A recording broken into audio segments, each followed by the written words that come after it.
Okay, in this video we'll see how we can loft this, and so we can create a polygon. Polygon geometry. We're going to use the loft command, which is under the surfaces menu. So loft is usually is used mostly for making NURBS surfaces, but it has in its option, it has like gives us the opportunity to create polygons too. That's what we only care for. We only care to like create curves and then use them as profiles to generate polygon surfaces. Okay, so I'm going to select this curve and duplicate it, Command D, and move it like on the X. Now, whenever you loft, don't select everything all together. You just select them separately, and then hold down the Shift key and add to your selection. It's kind of cleaner that way. It gives the computer like a sort of orientation. And now we're gonna go to the loft settings, and we got some options here. We're gonna make sure this is polygons and surface degree linear. We want the most simple transition here. We want the most simple loft, so I'm going to make something really low poly. Oops. Let me do this again. I go to the options.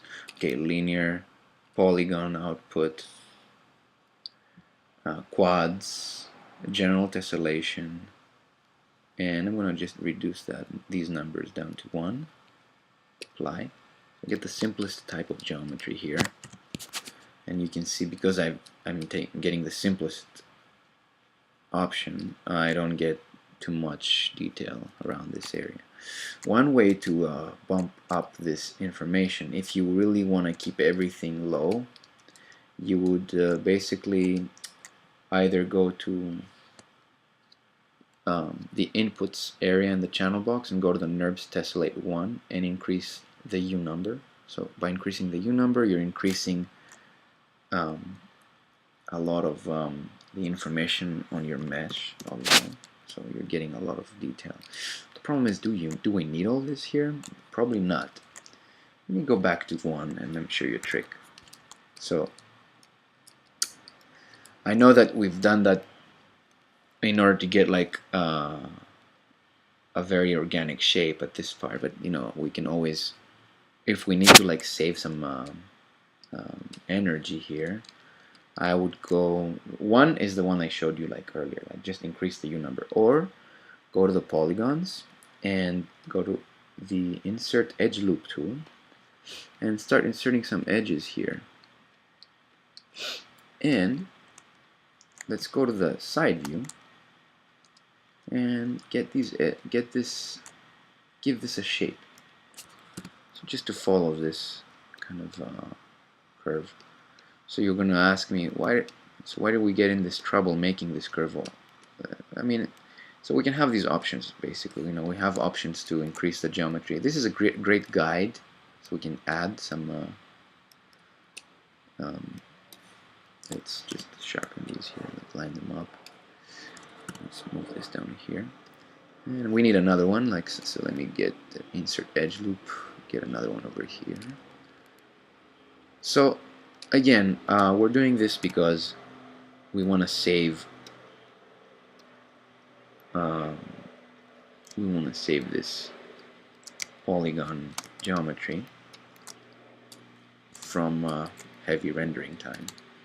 So now we get this nice transition here. So because basically these are like they're so flat, they're flat pieces that we don't need to really worry about. We can increase if we want their detail by beveling the edges.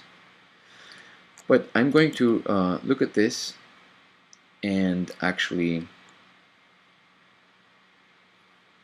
I'm going to decide now to use it and start making a sort of corner cut. I'm going to delete the history and duplicate, Command D, So I'm going to make a corner here. Let's center the pivot. Start moving it on the Y. Make sure you click on the axis. Don't do something like that. Just click on the specified axis. You want to only rotate it on the Y, minus 90. And watch it, because if, let's say, you move this a little bit up or down, then this is not going to work. It has to be on the same exact height. So let's go again, minus 90, because we're going to be making a very, very accurate cut here. Let's make this a little bit larger. Also this one, and let's bring these over here. Let's get this, go to the top view, turn on the wireframe on shaded so we can see the lines, and let's overlap these because we're going to cut them. Let's press 4 so we can see. So what we're going to do is cut this piece over here using a diagonal cutting plane, and then get rid of the faces. How do we do that? We go to Edit Mesh, and we have like the Cut Faces tool. So to use that, I'm going to select both of these polygons. There are 2 polygons here. I accidentally selected a curve. Let me deselect that. I only want to select these 2 lofted surfaces, these 2 polygons. Get the Cut Faces tool, go close. Oops.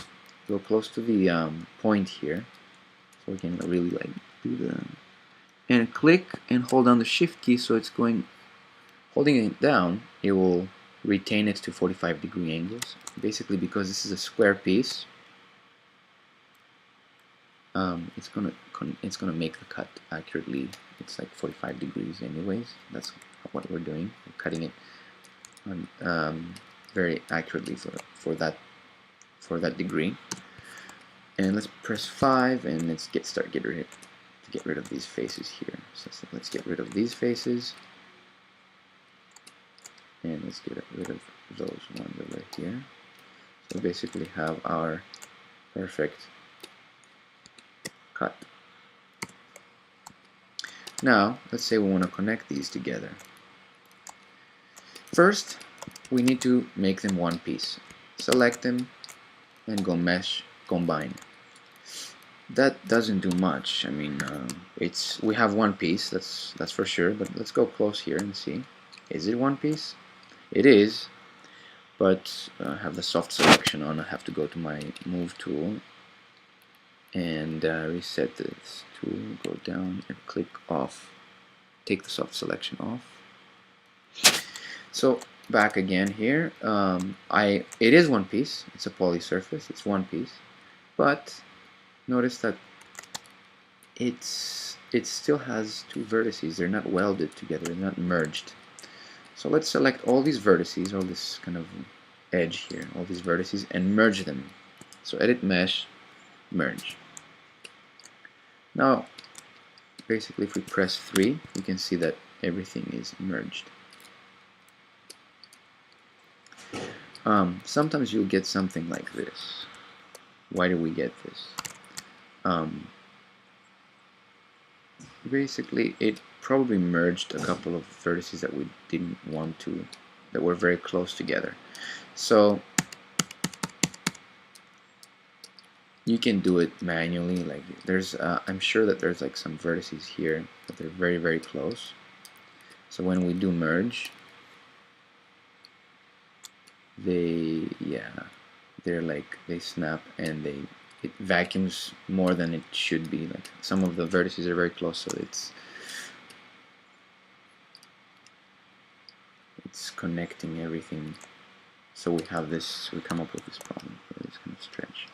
So you can tell these lines are all merging together. What we could do here in this case, because of such a detailed area here, is that I'm going to undo that, and instead of merging everything, I'm going to merge these parts.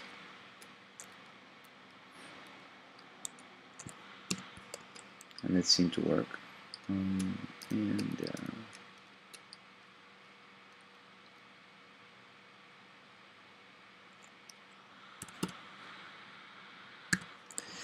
and then this I would do it manually.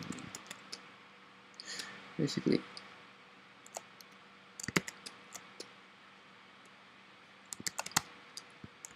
yeah, there's something wrong down here. Let me troubleshoot that, and let's see if I go back even before I make these an entity.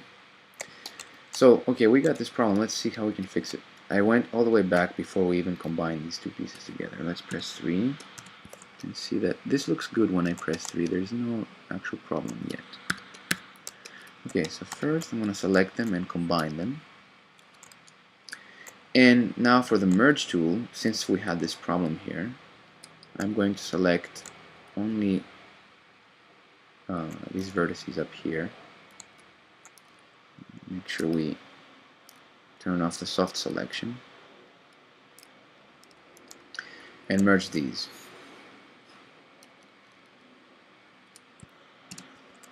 This seems to be fine. And let's merge these here.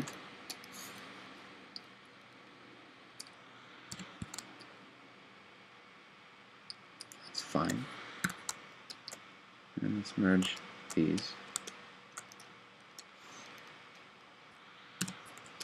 That's not fine. So something is wrong around here. Let's merge these. So I keep merging until I reach to that area, which is the problem basically.